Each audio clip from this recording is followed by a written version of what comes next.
Brasil, olá você aí de casa, seja bem-vindo à Semana Matrix!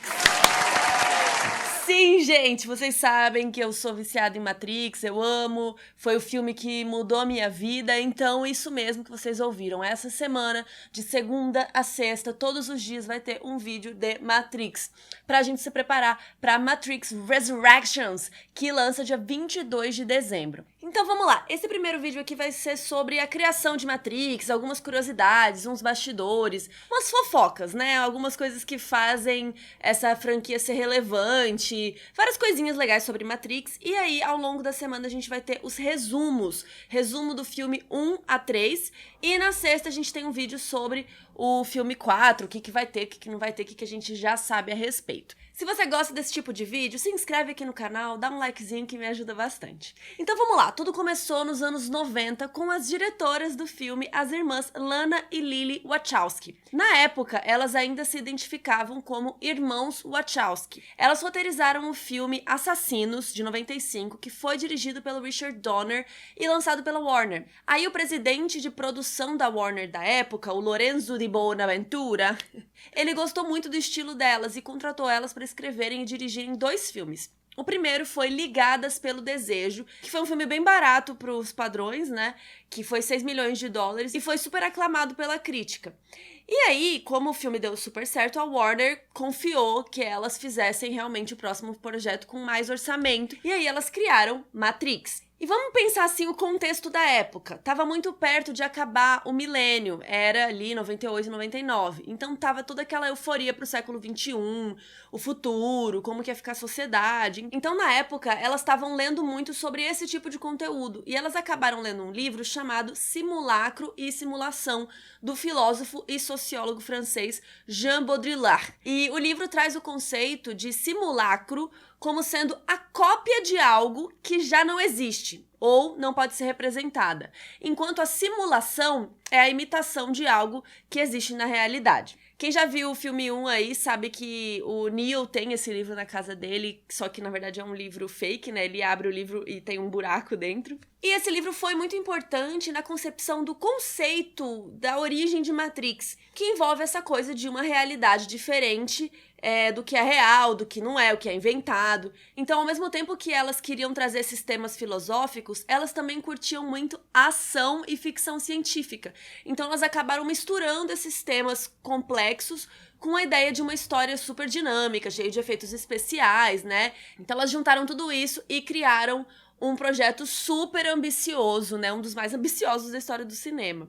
Mas um filme complexo desses não fica pronto sem alguns perrengues, né? Que a gente adora essas fofocas. Então, pra começar, foi a escolha do protagonista, que o Will Smith foi convidado para ser o Neo. E foi uma ideia boa porque ele já era um ator famoso na época. Então, assim, eles já garantiam aí alguma bilheteria, né? Tipo, você vai lá e assiste o filme que já tem um cara famoso.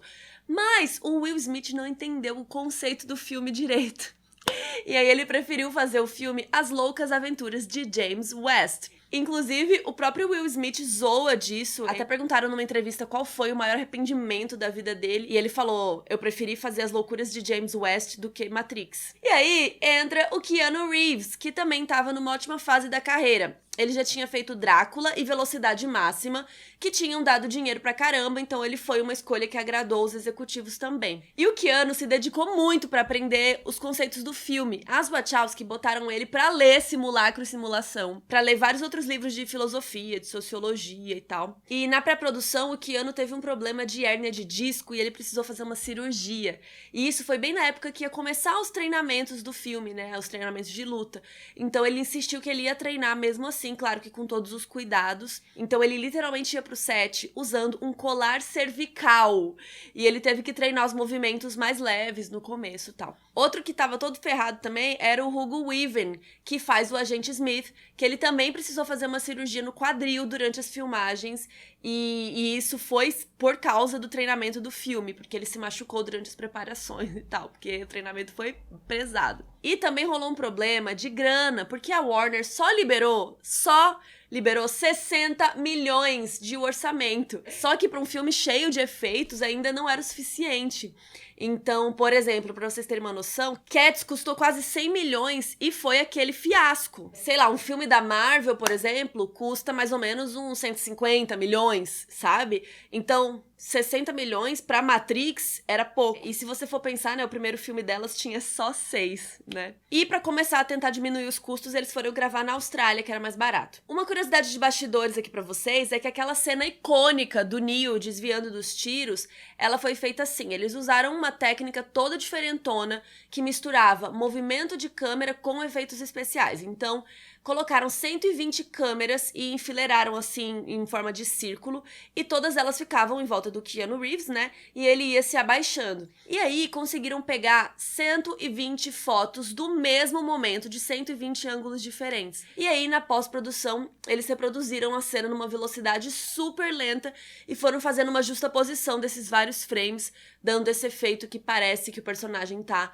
se movendo em câmera lenta. E tudo isso foi concebido por uma simulação 3D que eles montaram no computador para saber quão próximas essas câmeras tinham que estar para dar a impressão da velocidade que eles queriam. E, na verdade, não foi a equipe de Matrix que inventou essa técnica, como muita gente acha, mas foi sim esse filme que acabou popularizando esse efeito, que passou a ser conhecido como Bullet Time, que é Hora da Bala, em homenagem a essa cena. E hoje em dia, com a tecnologia que a gente tem até iPhones que conseguem criar um efeito semelhante, mas na época isso era bem revolucionário. Vamos falar agora de obras que inspiraram o filme, principalmente no quesito visual.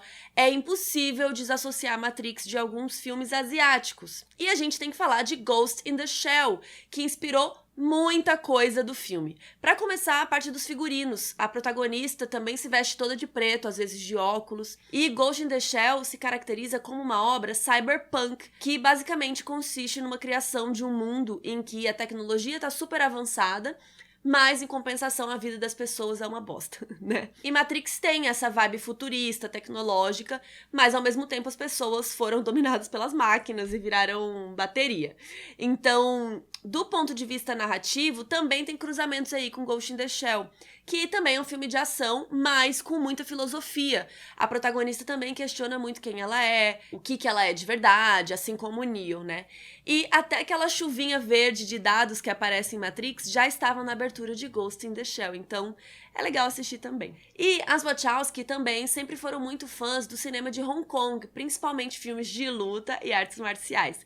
Então elas até contrataram o diretor Yuen Yo-ping, que dirigiu várias obras importantes desse gênero.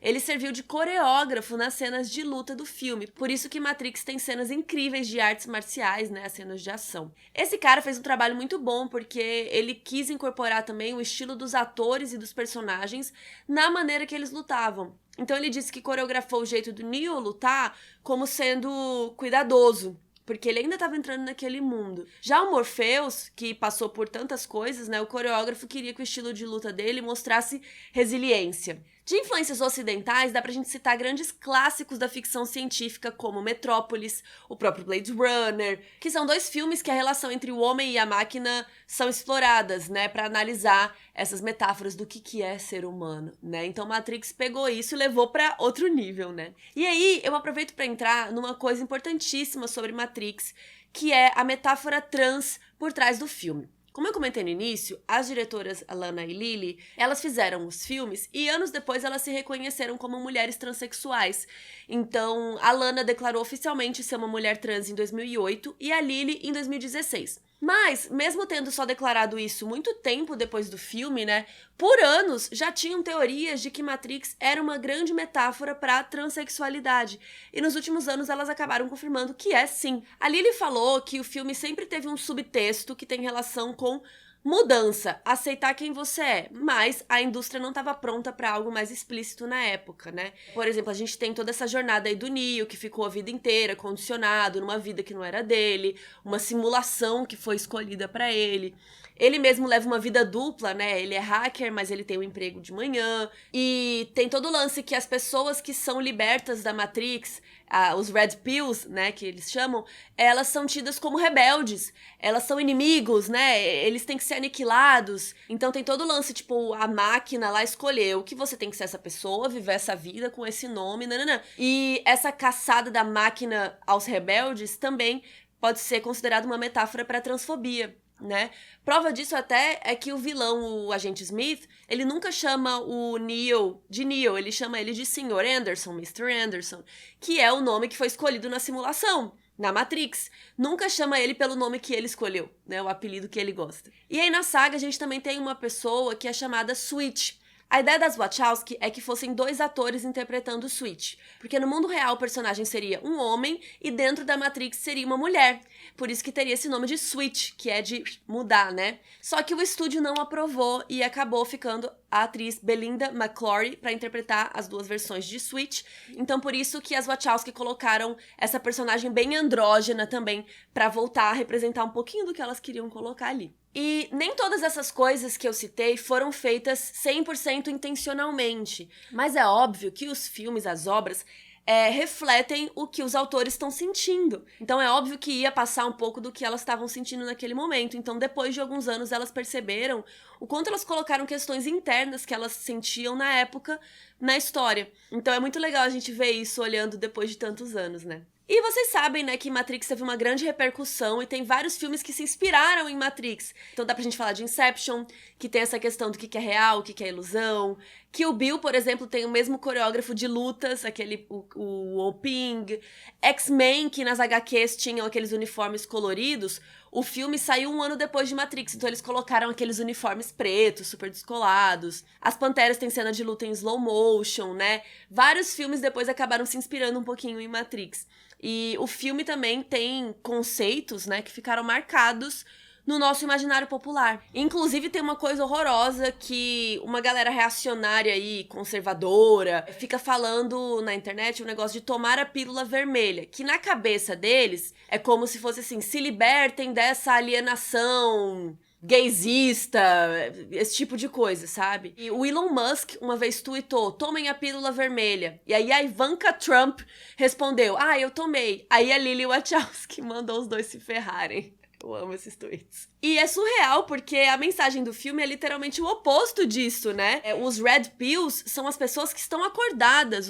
Quem toma a pílula vermelha sabe a real, sabe o que tá acontecendo naquele mundo bosta, né? Então, eu acho que seria o oposto. Os Red Pills deveriam ser as pessoas que estão acordadas pra coisas horríveis como o governo Bolsonaro, entendeu? Na minha opinião. E uma outra coisa que eu queria contar pra vocês, que é muito legal, é que Matrix ajudou a tornar o aparelho de DVD popular. Porque em 99, quando o filme saiu, ainda era algo muito novo, né, DVD. E a Warner colocou um monte de conteúdo extra no DVD para as pessoas comprarem. E acabou sendo o primeiro filme da história a vender 1 milhão de cópias em DVD. E foi esse DVD que eu assisti que me fez querer estudar cinema aos 11 anos. Eu aluguei na locadora Matrix uns anos depois que tinha saído, né, o filme, porque lá em Cuiabá, né, eu não assisti no cinema, eu era muito nova.